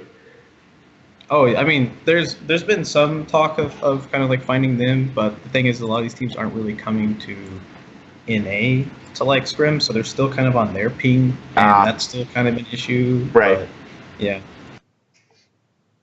And then focusing still on BlizzCon, how do you guys feel about your group? Obviously, Fnatic is the favorite in the group, but could you give us a little insight? I would say we're pretty optimistic about it. I definitely have to say that we're still not underestimating anybody, right? We've seen wildcard teams beat NA teams before. The Chinese scene is the Chinese scene, so it's really hard to kind of estimate kind of where they're standing at, right? We don't even know if the full team roster is going to show up. I would say that we definitely expect nothing less at all of getting out of groups. If we definitely did not get out of groups, that'd be a huge disappointment to us, the fans, in a region as a whole, right? So that's definitely where we're aiming. I don't know if we'll take first. I'm optimistic. I think we can do it. We'll take first out of groups. That's my prediction. That NA ego, That's that right. NA confidence. Right? I mean, let's be honest. In the world. It's like any other game, right? Any given day, any team can beat any team. If you guys have a great day and Fnatic has an off day, you guys can win that. If Fnatic has a great day and you have an off day, Fnatic wins it, right? Like, it's just, that's why we play the game. Otherwise, it'd be, oh, look at the stats on paper. They win and they lose. Like, that's a waste, right? You guys could bust something out Fnatic wasn't expecting and catch them off guard. Like, there's so many. Beyond the Game and Darksided could get lucky against Fnatic, and you guys get, I love this game because who knows what's going to happen until it plays. You can prepare as much as you can, but maybe Fnatic's meta that developed over in Korea against all those teams doesn't work against an NA team. Right. I mean, you never know. I mean, that's the interesting thing about NA teams is that every NA team has their own meta as well. So that's always been really exciting to kind of watch. Can be a little frustrating at times to kind of keep playing the same comps over and over again. Right. The same characters. Whatever. I'm not gonna get on that. But I would hope that Beyond the Game doesn't beat Fnatic, because then that means that they would have beaten us. So I hope that they don't beat Fnatic. But yeah. Speaking of Beyond the Game, have you been able to do any prep for them at all? Are they just a mystery? Well, I always joke that China is just like this land of mystery. It's very hard to get information out of that region. So I mean, whoever's supposed to be running the Master League for China, you really gotta update that, man, because that's been a couple days of work for me. You know what I mean? I gotta go through all their games, right, record everything, you know, make sure that we're staying up to the best information that we can get. But they're definitely a mystery in terms of kind of where they're sitting globally. But I think we definitely have a very good idea of kind of how they play, and we're definitely going to be prepared for them. 100%. Okay, great. And then I guess the same question I have is for Darksided. They only really have one familiar face, which is Robodoba. The rest of the team we haven't seen internationally. We've only seen them play very late at night in the ANZ region. Yeah, I mean, they don't have there wasn't a lot of info on them either, so I'm sure they're probably prepping really hard just based on that alone. They definitely pull some surprise punches, but if things go as they should go, then we might not face Darksided, but we're still definitely preparing for them as well. But yeah, Robodoba's a good player. That's something we had to kind of keep track of. But also the fact that Nomiya had lost one of their better players before that kind of that matchup that they had. So Darksided beating a weaker Nomiya, not really sure if that's an indicator of where they sit, right? For us media types that deal in speculation, it certainly does. Oh, okay, yeah, right. Yeah, I bet. Yeah. You guys showed well at the Western Clash. Obviously, that's pre-you, but still that roster. And obviously, you guys aim to improve your results from there. Obviously, you want to win. But what's the goal? Winning is a tall order for NA. That's safe to say. What's the goal for Team Freedom at BlizzCon? I mean, if I could be like super honest, right? Yeah, be candid. This is super honest. This is no jokes or whatever. The thing that I love the most about being with Team Freedom, the things I love most about these guys, is that these guys are insanely passionate. You know, I've worked with some other teams in the past, and I've tried out for other teams, like some of the other teams in HGC as well. The thing that I think is so impressive about Team Freedom is that every player takes this game very seriously. Every player wants to improve, and every player aims as high as they possibly can in any given moment. So if I could say that we're not going to try to win the whole thing, I'd be lying to you, because we want to win the whole thing. Oh, absolutely. I know that sounds crazy to some people, but that's the expectations that my team are going into this at. Obviously, right, you should have more realistic ones, but dreamers are going to be dreamers, right? That's how it works. I mean, yeah. So we have two more audience questions. One from Schizophrenic. How do you feel about single elimination playoffs? I don't. Honestly, a lot of this BlizzCon tournament setup has been very interesting. I think people have kind of talked about stuff that they like and don't like, and I feel like they picked a lot of stuff that people in the past have been very adamant, at least in terms of other games, right? Like in the group stage, the fact that we're not having, round robin tournament, like there's a chance we don't even face Darksided, right? Right. And to me, I'm like, that's frustrating. I want to prep for them. I want to prove, they could say like, oh, we had a fluke loss to Beyond the Game. We could still be better than Team Freedom. I want to prove that we're better than that team, right? I want to when they if they don't make it through, I want them to know because they weren't better than us, right? Exactly. Get a Twitch clip of that and send that over. Don't send that to them. Tweet that at Robodoba. Oh, no. We need some bulletin board content. Yeah. No, but that's a really good point, right? Like, you guys have to. I don't understand why it wasn't round robin either. Like that would have made more sense to me, but we're going to talk a little bit more about that later in the show. I pulled the internet, and the internet replied with lots of responses about that. I think you're underestimating what time it is, Bahgz. But we'll see. All right. So the other question we got was another one from Ishbu. I feel like all the NA top Ishbu, teams. You know what? Ishbu hasn't changed. I'll tell you that he hasn't changed. He asks so many questions, and he's even here asking questions. The guy doesn't stop asking me questions. He doesn't. He's a good guy though. I legitimately had a great time talking to him and Lauber last week. He's a great guy. And like one of the coolest things about doing the show is getting to talk to you guys and like just hearing different sides of like what's going on and what you guys think about things. It's really cool. Like I thoroughly enjoy talking to you tonight as well for the same reasons. Like I watch. Part of the reason I did this show is because I watched so much HGC. I was like, you know what? Nobody's really talking about just HGC for an hour and a half a week. I want to do that, and Bahgz is like embraced it as well, and it's been a great time. So I totally went off on a tangent. Now I'm going to go back to Ishbu's question. All right, so Ishbu feels like all the NA top teams are good at running 2 to 3 things each, but struggle at adapting. What do you think about that? I definitely have to agree to that, right? Everyone, when you're kind of facing another team, like when you're like, oh, we're facing GFE, oh, we're facing Tempo Storm, right? You kind of start to expect some patterns that they've been doing with certain characters.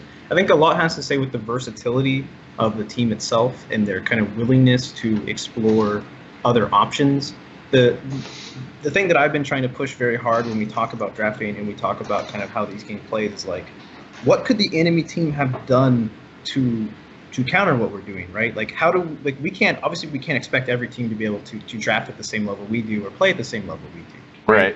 So there's a chance that you're going to have to do something like a little bit more investment in yours. Like, how would we beat our own comp if we draft it, right? So then you kind of push yourself to that next level, right? There might be another pick or another thing that actually covers more ground or is a better setup than what you had previously, right? People kind of look at some of their wins and what they have success with, and they're like, yeah, that's probably the best. Nobody's beating us in scrims on this comp. I'll say like going into Roll20 the first week, right? On phase 2 was a lot of that. Was a lot of we're not versatile enough, right? And so that was something that we changed immediately on our team. And so if you kind of look at some of our drafts, Team Freedom still kind of has some of their go-to, but we definitely have expanded a lot more. And I think in BlizzCon, you'll definitely see that we've expanded a lot more. That'll be cool. I'm glad that you guys aren't sitting on the Nazebo comps anymore and just grinding away to the 20-minute level 20 and. Hey, that's a legitimate strategy, all right? It worked. It's a legitimate strategy. It got that team from the number 6 seed to go all the way to roll 20 until then. That's just because of D-Shire, man. That's all. D-Shire and some of these things, like you couldn't end the game out soon enough. So I mean, even like at the time, the other side ran whatever. But in Korea, people were like banning Nazebo, first picking Nazebo on D-Shire at that same time. So right, that's why it showed up. Right. It's funny. All right.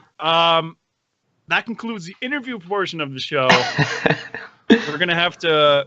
Sorry about that. No, man. No, look. Like the whole point to the show is to like interview. Yeah. No, you don't have to apologize for anything. We had a lot of questions. You answered our questions. If anything, we should be apologizing to you guys for making that go so long. I did move some show notes around, so we're gonna do the results of Korea's Crucible, and then we'll jump into the fan survey just to kind of go through that, and we'll end there.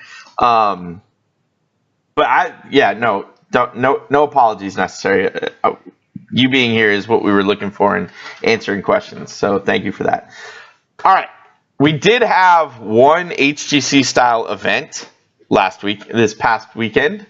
Yeah, we had the Korean Crucible, and shockingly, both RR and Raven were both 4-0'd out of HGC Korea, being replaced by a team called Winners, and I'm wondering if that's going to change or not, and RE0. I watched... Really overhyped anime, by the way. I don't know why you would name yourself RE0. That anime is so overhyped, man. Whatever. But they did, and I expect them to probably look at changing that name as well come 2018. But those teams looked super strong, like... I think I compared it at the beginning of the show, like Fnatic versus Good Guys. I don't know if it's quite that level, but there was a huge disparity between the two teams, in my opinion. I was very impressed. last phase, those open division teams were like largely like my notes on them were they were largely like out macroed on those maps, which is typically what you see with the pro teams versus the amateur teams. The pro teams are very much better. English is hard. Are a lot better at the macro game than the open division teams are, and it was the other way around this time, which was really impressive. So I'm excited to see what happens in 2018 in Korea with these two teams. Well, one of the things people also got to kind of keep track of and kind of remember when we talk about stuff like Korea, right, is that, you know, people talk so much about Hero League and the Hero League ladder, and only till recently, like, I think someone took a screenshot and was like the top 15 or top 20 was like or I think it was just top 10. I don't want to overestimate, but top 10 was all pro NA teams, right? But in Korea, it's a lot of their, you know, it's a lot of the, I think almost top 50 is a lot of the Smurfs or pro players, right? They're all playing Hero League, they're all working really hard. So when you grab a lot of these amateur players who are just top Hero League players, right? It's a lot more of a representative kind of where they sit. So it's a lot easier for these teams to kind of make amateur teams that look really good, because that's how they should be. On paper, they should be better than these players, right? Because they are at a higher standing than some of these other players in the Hero League. Yeah. No, and it clearly shows. It showed this weekend for sure. One of the things that bummed me out, but it's still the way it is 12 of the 16 matches were double support. Or not 12 of 16. That number's wrong. But there were a lot of double support. No, it's not. It's the number's right. There were 8 matches played, but there's 16 drafts between the two teams, and 12 of those drafts for both teams went double support. So there was only 4 drafts between the teams that ended up being not double support. Right. So they just think of it as 2 drafts per match, 1 for each team. Yeah, that makes sense. Okay. So and then I knew it was a lot of double support. I just couldn't remember what it was exactly. Yeah, no, it was a lot. And the casters mentioned it, and it's a really good point to make. It's likely due to the fact that the Crucible is such a high risk, match. It's an easier play style, and it's less risky. You know, you're not throwing something out there that you could possibly get stomped and cost you a game when you're in a best of 7 playing for your professional life. You know, exactly. What I thought was interesting from the whole set was it was 100% pick rate for Sonya, Brightwing, Garrosh, Oriole, and Lieutenant Morales. And when I say pick rate, I mean pick band, either pick or band. Right. Those 5 characters showed up in all the matches. 100% participation. Yes, there you go. That's the best way to describe it. I mean, a lot that kind of has to go on just how much the double support meta has kind of expanded. Right, when people started playing it early on, they didn't really have like the super best idea in terms of like what heroes are really good against others, right? So a lot of reasons why you might see something like Garrosh is that maybe you don't want to go into a double support comp. That's kind of what he can excel at. But also if the enemy team has like Vala, Ariel, or you want to prevent them from having Vala, Ariel, Garrosh is a really good answer to both of those characters. Garrosh also really sets you up for a really strong early game. Sonya, the come out with Sonya, right? Because we're seeing probably a lot of Matheo, a lot of Sonya. Definitely is 2 of the best melee assassins to get into this double support comp, right? Because the way that things have adapted is there's so much posturing, there's so much positioning between the teams, and Sonya is one of those players that with Wrath of Berserker, right? And it's just one spear can like someone's mispositioned, someone's in the wrong spot, someone's dead. You know, it's an insane amount of burst, yeah. Right. Oh, exactly, yeah. But then you're looking at like, you know, the Ariel, the Lieutenant Morales. Those are 2 of the more like OP healers, right? They can, you know, Ariel can save herself more so than Morales can, but Morales, like when you pair it up with like a really amazing hyper carry, right, you almost always win that kind of matchup, right, where the healing never stops. And the reason why we don't really see a lot more of these comps from Korea in terms of, because Korea is known for their high execution, right? They're known for how good they are executing wombo combos, you know, whether it's like some ETC comps or something to that degree where you're kind of following up off of stuns or Muradin jump stuns, that kind of thing. So I think what that really has to say is that it's a lot easier for a team to ruin your execution than it is for you to be able to execute properly, right? Like if the double support, like if you have a chain of abilities that you need to do, like a chain of like your wombo combo, right, so to speak, keeping it kind of simple, right? And if you mess up even one of those, you're not going to win that fight, right? Somebody doesn't die on that team, you immediately lose that fight. Everyone's in full retreat. So it definitely has to. It definitely says a lot about how these double support drafts have improved, right? Because now they're able to do that. They're able to actually stop your execution, which is why it's consistently being played instead of maybe like in NA, for example, in some of the Crucible, right? People were using kind of false set to answer the Morales, right? gust your double support into a wombo combo, kill them, right? So that's one of the reasons why I don't think copying drafts and copying strategies from other regions is always 100% the correct thing, right? Nope, absolutely.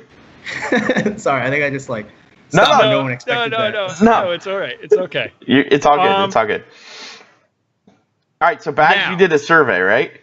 I did a thing, guys. I put together. I googled how to make a survey with Google surveys based on like when Game of Thrones was happening on their subreddit. They have these. They had a fan survey for every episode, so I was kind of inspired by that. So I made one for the HGC finals coming up because I was kind of curious. I wanted to gauge what the community thought about, just different things going on with BlizzCon coming up, and I wanted to use that as a resource to pull onto the show and talk about, which I did. Basically, let me pull this up simultaneously with the notes here. Cover up Skype. All right. So almost 90% of the voters are hyped for BlizzCon. That's they gave me a 4 or 5 on a scale of 1 to 5. Oh, first thing I want to mention, thanks everyone who filled this out. We got 501 responses, way more than I thought we were going to get. So that was really amazing. Thanks to everyone who retweeted it and upvoted it on Reddit. I appreciate that. 90% of people are hyped for the BlizzCon. HGC finals and BlizzCon. You know what? I'm gonna guess that either they're salty because their team didn't make it, or they're salty about the way the tournament is set up. That's the only thing I can come up with. We did have like 10% of people were a 3, and then I had a couple of trolls where people gave me a 2 or a 1 on that. The next question I followed it up was, I asked, are you satisfied with this year's HGC finals format? 80% of people said yes. But we did have roughly 20% people say no. And the most common responses to that were basically they want round robin. Like, I left a little paragraph. The next thing to follow up with that is like, just type in here, what would you suggest to change to improve on this? So the most common response was they want round robin groups, which we already brought up. They want the GCWC or MSB format, which is the round robin groups and double in playoffs. They want the grand finals to be a best of 7, which is not at BlizzCon. It's a best of 5. And they're concerned about the minor regions or even NA to a degree not making it to the BlizzCon stage. It's a possibility. They want double in playoffs. And they want every match at BlizzCon should be a best of 5. I wasn't able to fact check that. I believe all the matches at BlizzCon are best of 5s, but the short time sets in the very first round have me concerned that they might be best of 3s. I know the group stage is best of 3. Do you know off the top of your head, Aether? Like, if you make it to BlizzCon, are those quarterfinal rounds best of 5 or best of 3? I think some of the teams are definitely still waiting to kind of see what information comes out. Because I don't think I don't have that information. My players might have that information, but I'm actually not too sure on that one. But definitely the grand finals not being because it's a 2-hour time block for each quarterfinal, which is that's really short for a best of 5. For a best of 5, right? Yeah. Yeah. So I was looking at the BlizzCon schedule. So that's my concern. But they do a 2-hour block for HGC, which is usually a best of 5 too, like regular season. All right, so it's hopefully it's best of 5. It should be, because when you make it to the playoffs, you don't want your playoff. It's already single limb as it is. It shouldn't, even though it's the quarterfinals, it should still be best of 5. And I agree that the grand final should be best of 7, but time is such a commodity at BlizzCon. It's rough. And then a lot of people were saying they want a 1-game advantage or a first pick, first map advantage type thing for the winner for the winners bracket. But I don't know. It's, again, without a double in bracket, I don't know how you incorporate that. And then someone, I got some cheeky responses like increase to 10 teams for EU for next year, instead of just 3.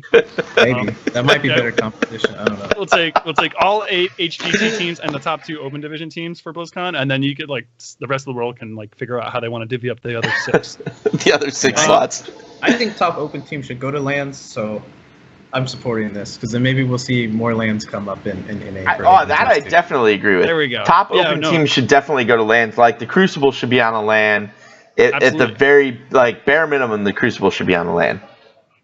And then this one said, I don't want to see teams from all over the world. I want to watch the best teams compete in the biggest tournament of the year. Insinuating that he does not want minor region teams there. He wants just take the top 16 teams from DB Smiley's. I gotta let Team Freedom know. I gotta let them know. All right, we're not gonna make it, guys. They don't want us. They only want the best teams. All right, we gotta go.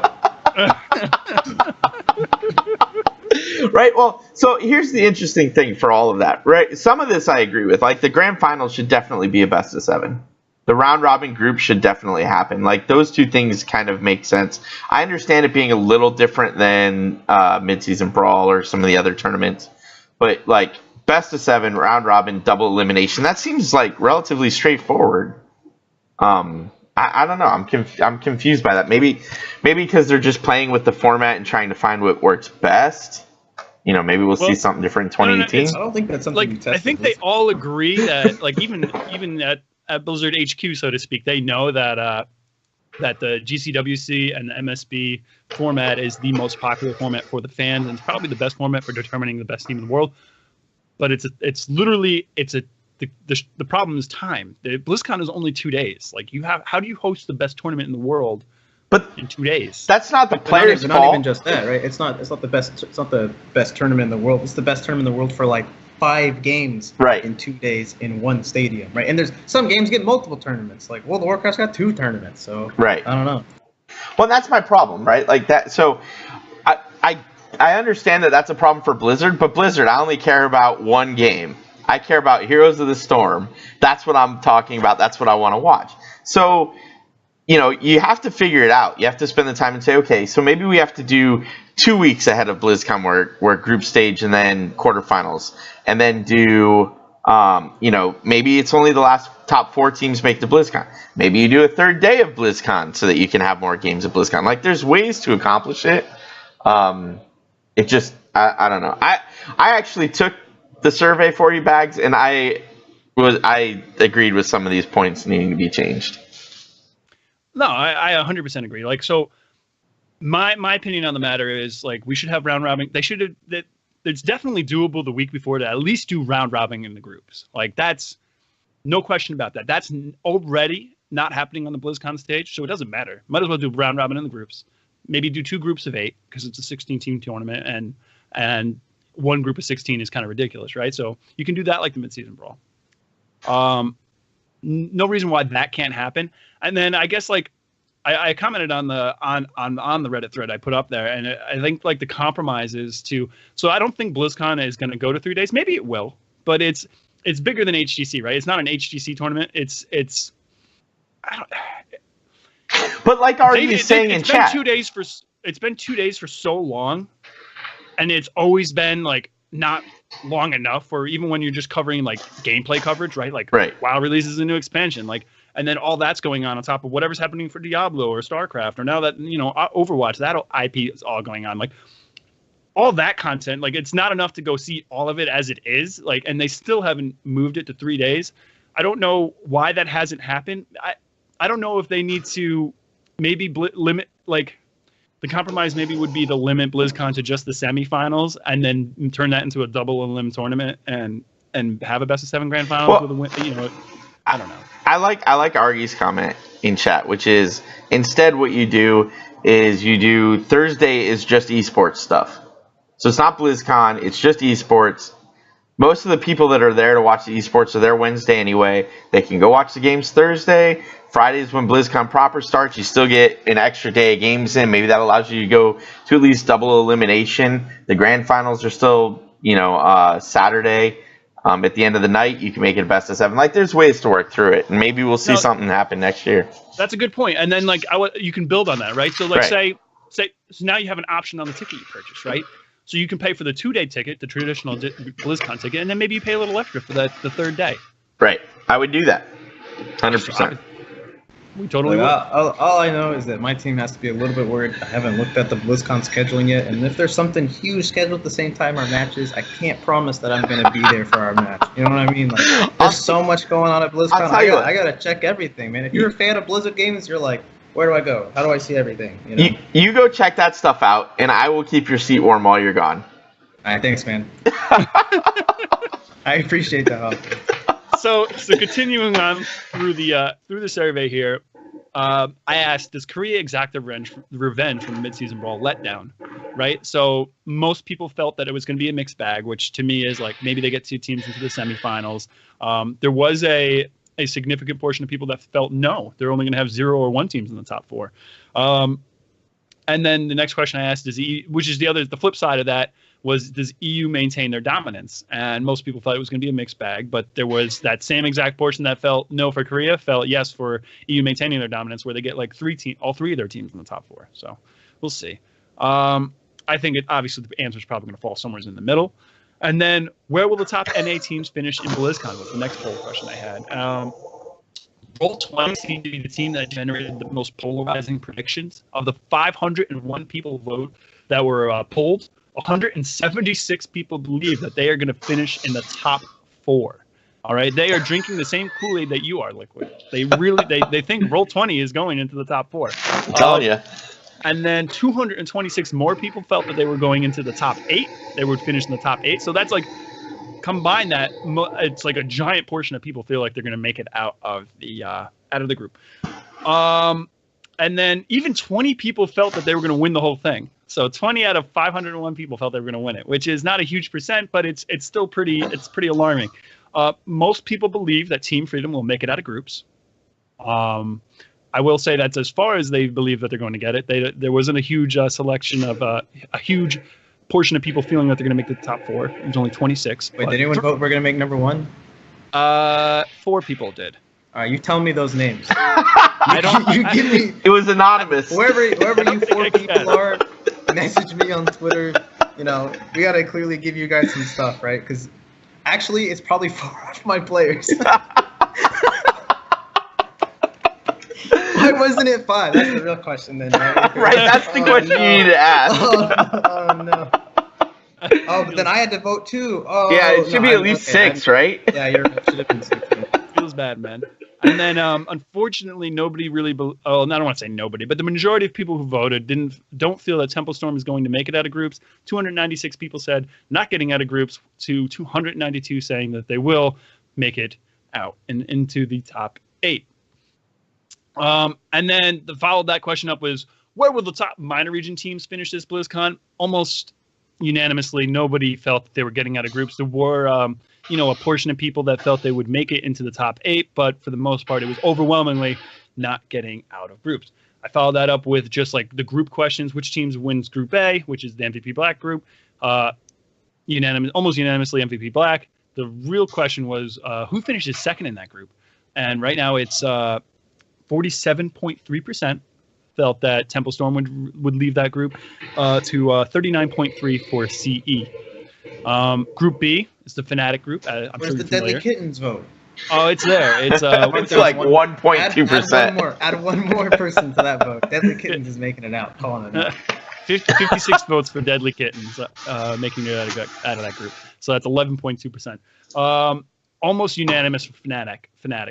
497 out of 501 responses went to Fnatic in Group B for winning Group B. I mean, come on.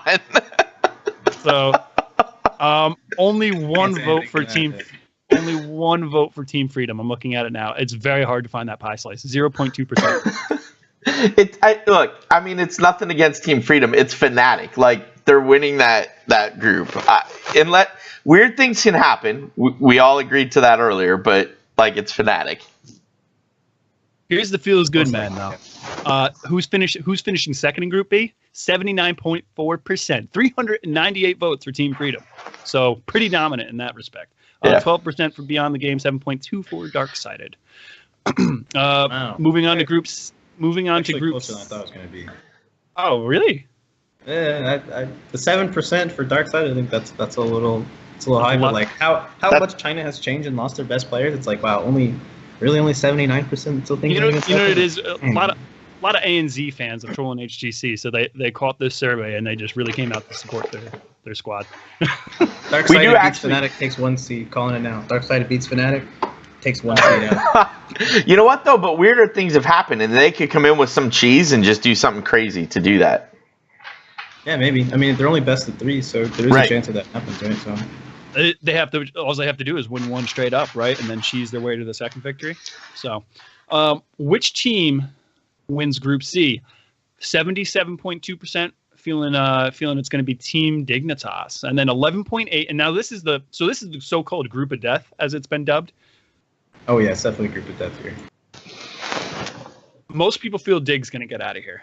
and win this group. And then it's just a toss-up between Roll20 and Tempest. So it's 11% to 11.8 to 11% for winning Group C versus Tempest versus Roll20 respectively. And then in second place, most people feel that they're leaning towards Roll20 here. 234 votes to Roll20 versus 166 to Tempest for second place. I'm in the Tempest camp. No offense to Roll20. Tempest struggles when they come to the U.S. sometimes. Historically, yeah. That's the way I'm leaning. We'll see how it happens, how it plays out. I want Roll20 to win, but my personal prediction is Roll20, or not Roll20, Tempest there. Moving over to Group D, most people believe that L5 is going to win it. Got 455 of 501 responses. And then second place in that group is Team Expert. That one's a little easier to call because unfortunately SPT, they're going to be missing a player. And then Soul Torturers, which is looking better. I just don't know if they can hang with L5 and Team Expert. So, the final questions I had were one was is stupid and was pointed out to me, so I won't even bring it up. And there's no third place match, and I asked who finishes in third. That's a big deal too. We need to know who finishes third, man. Well, there's still a 3-4 position, right? You still end up in 3-4, but there's not a third place match. Yeah. But then you look at that other guy, right, and you're like, which one of us is third? Right. I'm third. You're 4.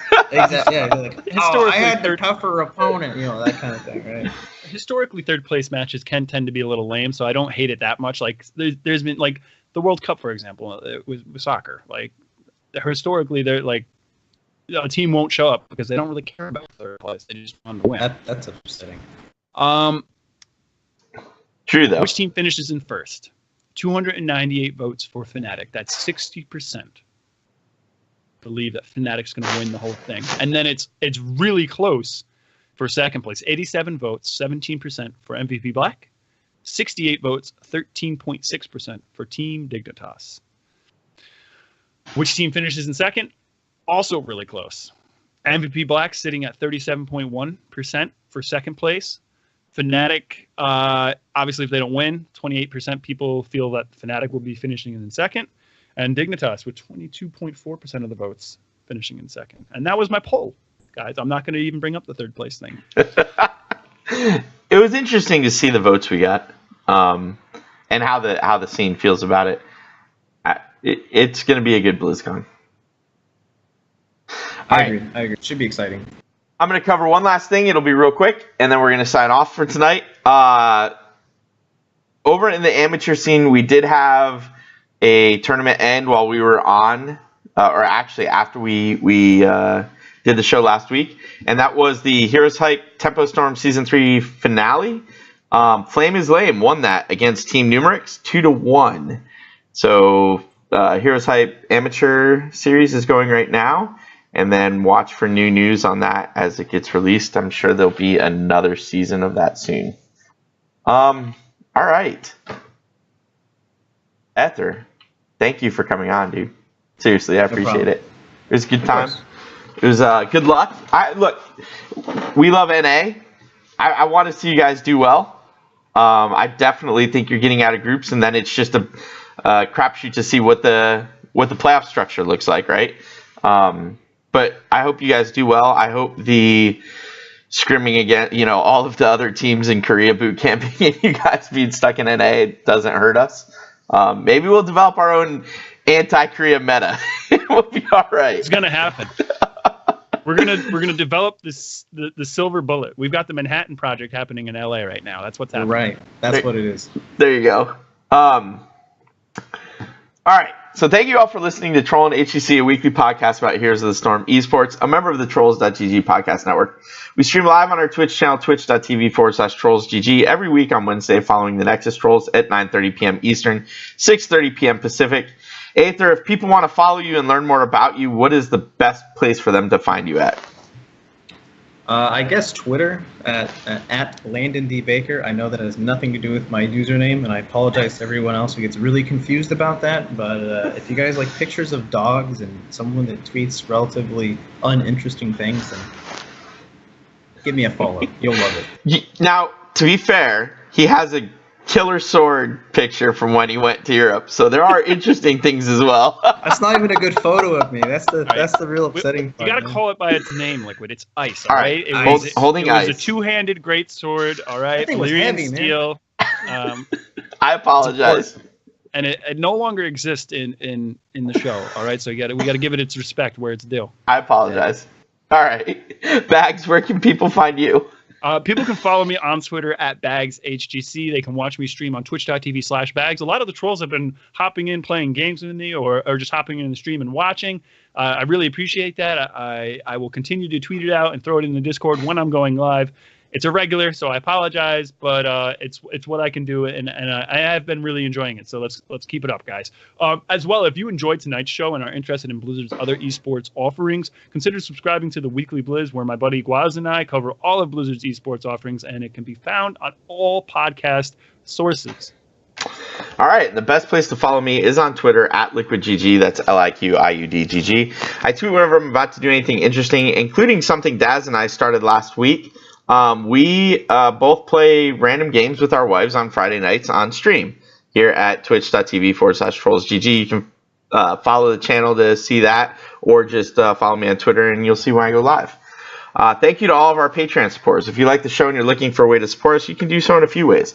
One of those is patreon.com/TrollsGG. You can also subscribe to our Twitch channel, cheer us some bits, or just send us some good old-fashioned YouTube money. Or not YouTube, PayPal money.